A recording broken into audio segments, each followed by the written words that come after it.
Assalamualaikum warahmatullahi wabarakatuh.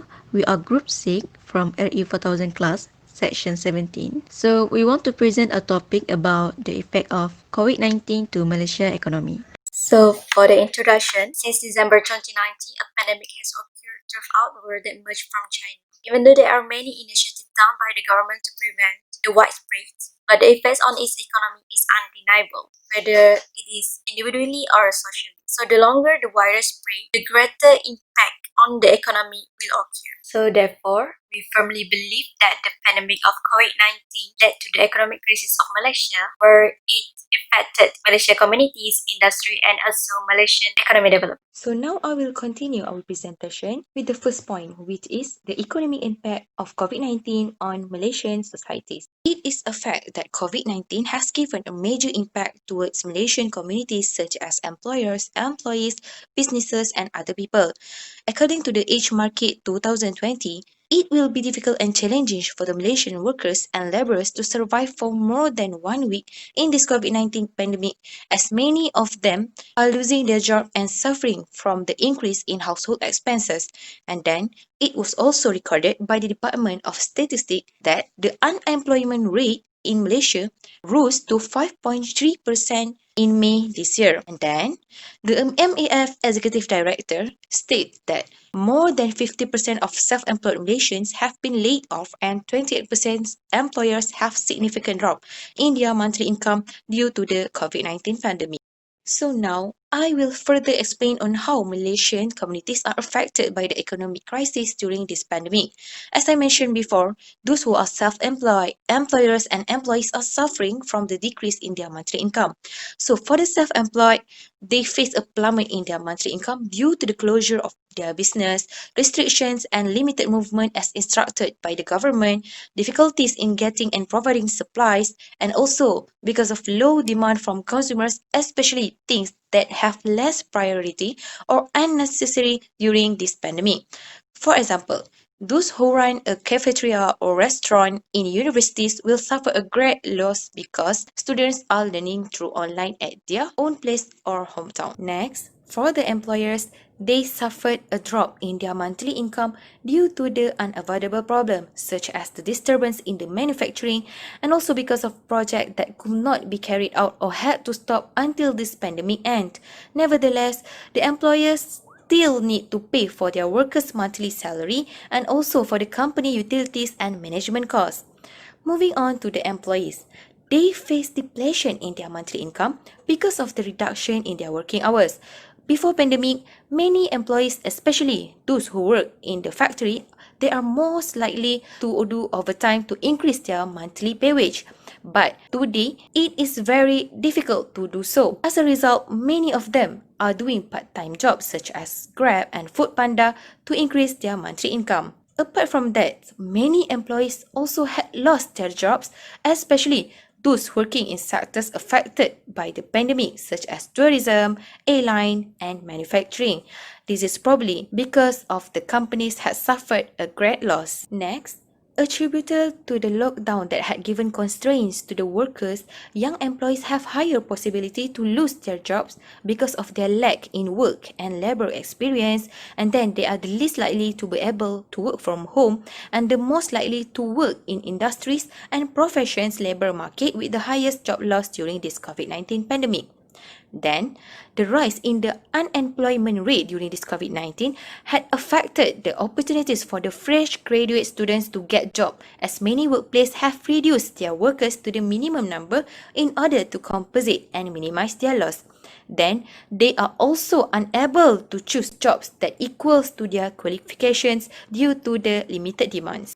Okay, then we move to the second point, which is the effect of COVID-19 to the Malaysian economic sectors. The first sector I'm going to mention is tourism. Tourism is one of the main economic sector in Malaysia and play a big and important role to raise its economy. However, due to the COVID-19, all tourism activities have been cancelled, which resulted to huge loss. And then, next, the second one is airline industry.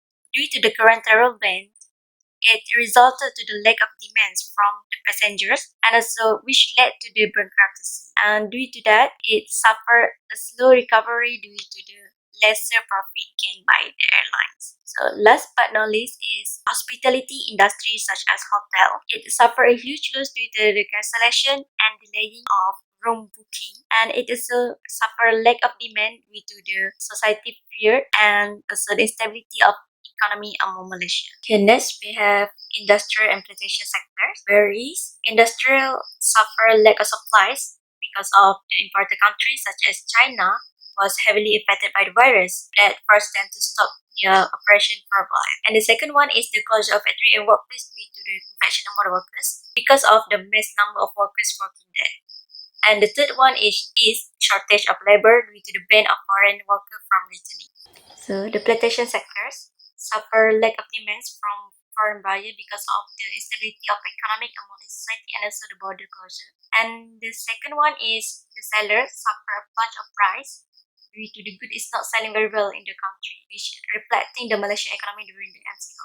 My name is Munawara and I will continue with the main idea theory, which is the effect of COVID-19 on Malaysian economic development. So the first one is the decline of Malaysian ringgit. The country's development depends on their maintenance of the exchange rate at the world stock market. So the value of Malaysian ringgit in 60s and 70s. Before it was compared to sterling and pound in 1960s after the World War, and it had changed to US dollar in 1970s after the US became the super. At that time, the US dollar compared to ringgit was $1 was equal to 2 ringgit and 50 cents. The decline of ringgit from post-COVID-19, this was caused by the uncertainties in business world. According to Mohammed, the exchange rate has reduced from 4 ringgit to 4 ringgit and 35 cents. So the second is the decline of crude price. So this was weakened by the value of Malaysian ringgit to the US dollar. So this goes simultaneously. So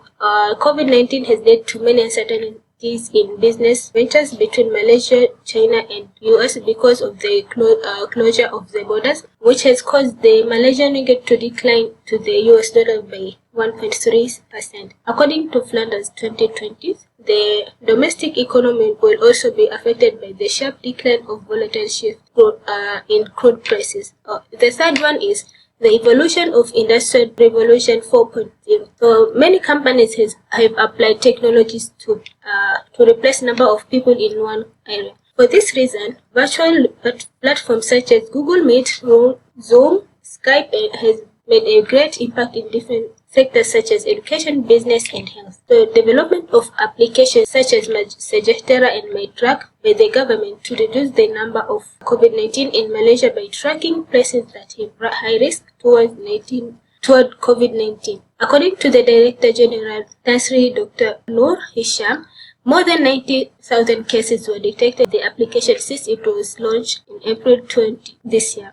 So the new technologies have been applied to combat the spread of the virus, keeping track of the patients, develop of the vaccines, and continuing in other activities such as business, education, and also reduce the burden to the health work. This was according to Ibrahim 20. Due to these unexpected situations, everyone is highly encouraged in taking as many initiatives as possible in combating the crisis. So, here are some suggestions and recommendations from us. Firstly, for the individuals and societies, they need to plan their expenses well and search for another sources of income that suits the new norm, such as doing the online business.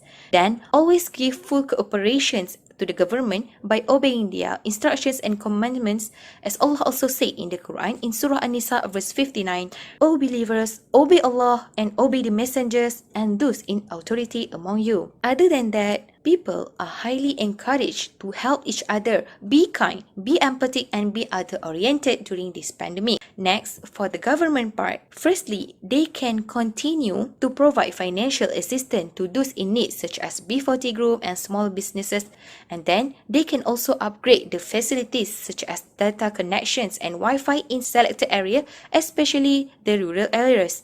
So, it can help those who need internet connection either for education or business purpose.